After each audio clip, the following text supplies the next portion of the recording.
berikutnya. Ibu apa namanya itu, ibunya almarhum kan mau datang ke sini rencananya tanggal 28 atau tanggal 27. Anaknya kuliah juga sambil ajudan. Dia akan lulus tanggal 28. Kemarin saya dengar mereka ini kan tidak ada uang. Padahal saya sudah bilang dari dulu, semua saya tanggung. Ongkos pulang pergi, biaya hotel, laporan polisi, biaya ekshumasi kalau harus saya tanggung, semua saya tanggung gitu loh. Biaya hotelnya, biaya makan semua saya tanggung. Nah kemarin saya dengar dari media bahwa mereka terkendala datang ke Jakarta. Saya bilang biar saya tidak kaya, jangan sampai orang karena nggak punya uang tidak mendapatkan keadilan. Orang ini ada perkara 7 orang menggugat perizinan, saya biayai, udah 7 orang loh saya biayai loh ya, yang rumahnya digusur nggak dibayar itu kok, ya, kalian masih ingat kan?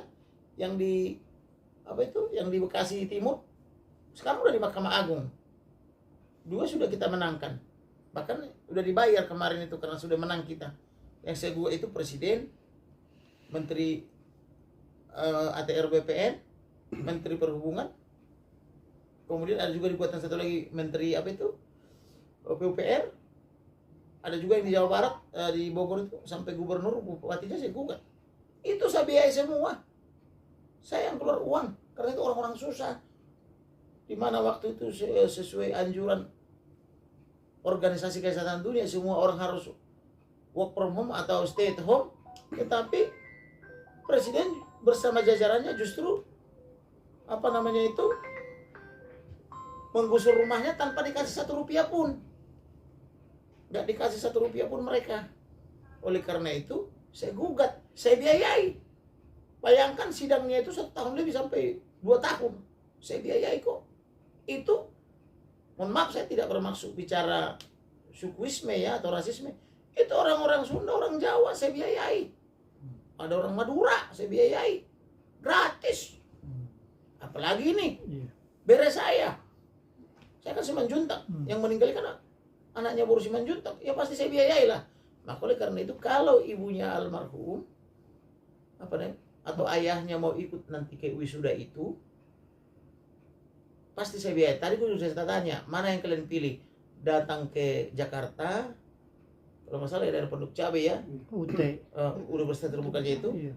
Saya datang ke situ, saya siapkan hotelnya, saya siapkan pesawatnya pulang pergi. Ya. Ini lagi negosiasi nih, atau universitas terbukanya yang mengantarkan ijazahnya ke sana, sekalian mereka mau taruh bunga apa itu semacam ziarah penghormatan ya.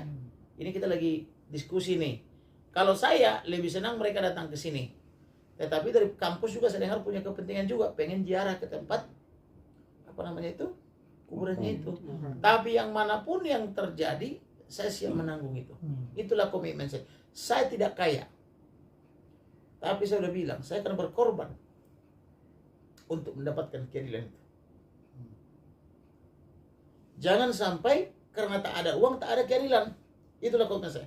Memang saya bukan siapa-siapa, tapi sudah banyak perkara. Bahkan ada deposito saya 1,5 miliar tahun lalu itu, waktu COVID saya cairkan untuk membiayai 23 perkara di Pekanbaru. Gitu. Premier angkat lunak. Bang, berarti Brigadir Joshua kuliah di UT jurusan apa bang? Saya belum mendapatkan informasi apa jurusan hukum apa-apa, tapi besok kami berdiskusi di Jambi karena besok saya mau ke Jambi. Bahkan ini berapa orang ini berangkat ke Jambi saya biayai kok pulang pergi, hotelnya, tiketnya saya biayai semua. Sudah berapa kali kita ke Jambi? Udah 3 kali. 3 kali waktu begini apa namanya itu sebelum ekshumasi, waktu penyidikan, kemudian waktu ekshumasi, kemudian besok lagi ke sana lagi gitu. Saya biayai kok semua. Itulah saya udah bilang sama istri saya, bila perlu kita jual rumah saya 1. Itu pengorbanan abang. Ya. Bang, kondisi ibunya Joshua seperti apa sekarang bang? Udah mulai pulih atau seperti apa? Kemarin kan sempat dikabarkan sakit bang. Gimana kondisinya sekarang? Kondisinya yang namanya kehilangan anak ya, perempuan paling paham itu, apalagi ibu-ibu. Makanya yang paling berontak ini seluruh tanah air ibu-ibu.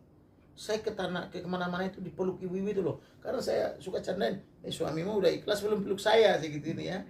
Karena mereka yang mengandung 9 bulan, yang melahirkan.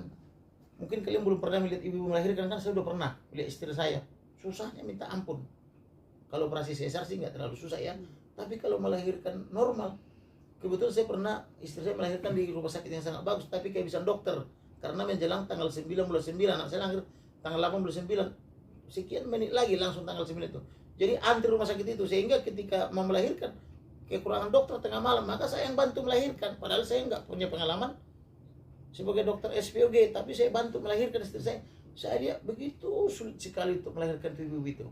Mungkin yang laki-laki enaknya aja yang kalian tahu kan, tapi melahirkan itu susah loh. Sampai keluar dari mata saya. Padahal di rumah sakit terkemuka di Jakarta, rumah sakit hebat. Kebetulan dekat sini rumah sakit hebat itu. Tapi dokternya kekurangan, maka saya yang menghitung 1, 2, 3 waktu kontraksi itu kan. 1, 2, 3 sampai lahir saya bantu. Gitu loh. Jadi makanya semua ibu-ibu tanah air marah. Karena mereka membayangkan anaknya dicincang-cincang, ditembak seperti itu.